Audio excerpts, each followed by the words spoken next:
How to secure multiple suitcases and bags with travel straps.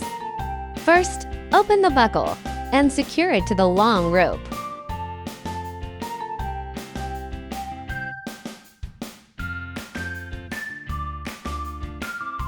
Move the rectangular buckle to adjust the length. Thread the strap through the side handles of the suitcases.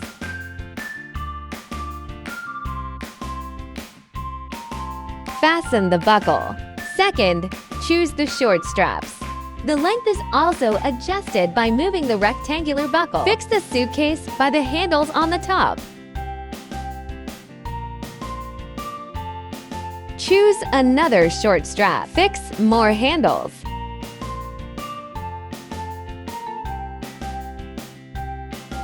In this way, it creates a stronger and more stable hold. Or you can also attach a bag to the handle. Suitcases and bags securely connected. Simplify travel with easy, one-handed handling. Meanwhile, you can secure the bottle clip directly to the strap. Keeps your water bottle securely in place. It can also carry other items that are hard to hold by hand, such as storage pouches.